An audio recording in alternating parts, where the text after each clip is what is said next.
So this is going to be a two-part question. You have this diagram of a shape, and there are different, the sides are worth different amounts. We have 3x, we have 3x, we have 2y, 2y, and 2y. The question that they ask is which of the following are equivalent expressions of the perimeter of the diagram above? So step number one is going to be we're going to find that perimeter ourselves. We're going to find that perimeter ourselves. So write that down.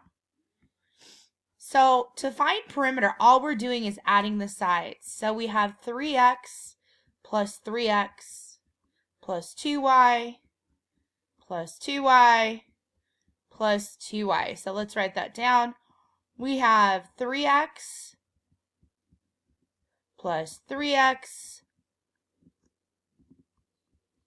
plus 2y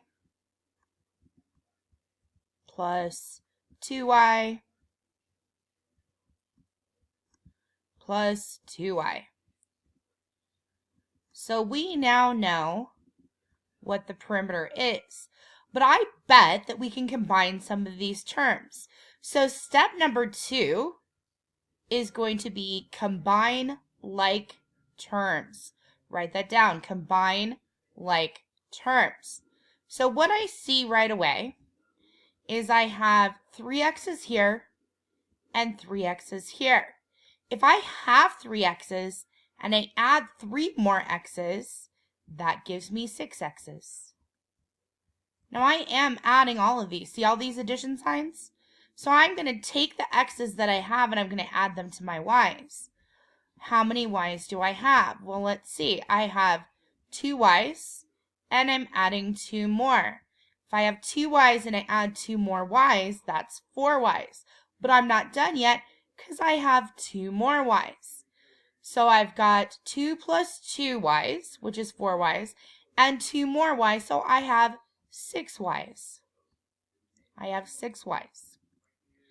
So now that I know what all these are when I add them up together, step number 3 is going to be to check and see which ones of these are equivalent. So step number 3 is figure out which answers are equivalent. Write that down.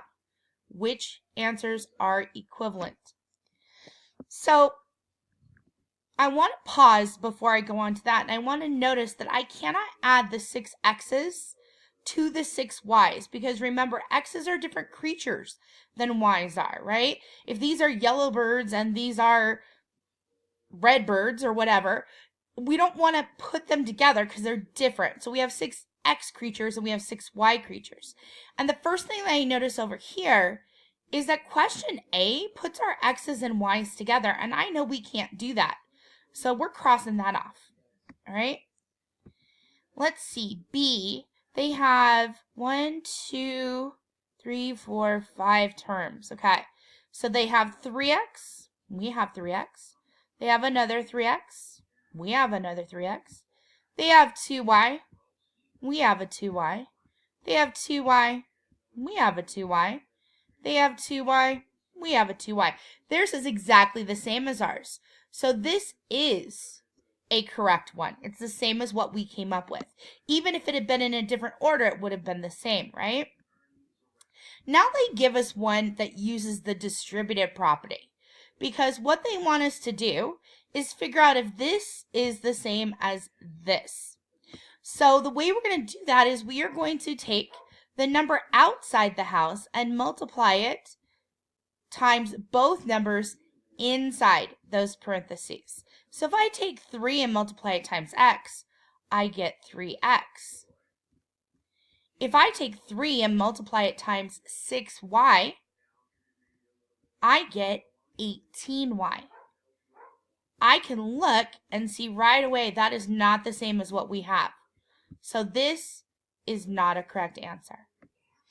The last one they give us is 2 parentheses 3x. What is that parentheses asking us to do? It's the same as multiplying. What do I get when I multiply 2 times 3x? Well, I get 6x. And then I'm going to add that to whatever they have over here. And they have 2 times 3y. What is 2 times 3y? Well, it is 6y. And when I compare that to what I have over here, I realize that this is the same as what I have. So B and D are both correct. The second part of the question asks us to come up with 2 more expressions different than the expressions above. So they want 2 more ways that we can combine these terms that are not the same as any of these. So they have the first way that we did it. They have this sort of the second way that we did it. But this is not exactly the same as 6x plus 6y, so I'm going to use that. 6x plus 6y, because they don't have 6x plus 6y. So that's one way to say it. Another way to say it is, what do both of these have in common that I can pull out? Well, they both have a 6. So if I take 6 out, what could I put inside parentheses to make 6 times this be 6x and 6 times this be 6y? Well, if I multiply 6 times x, that would give me 6x. If I multiplied 6 times y, that would give me 6y. All right, try one on your own.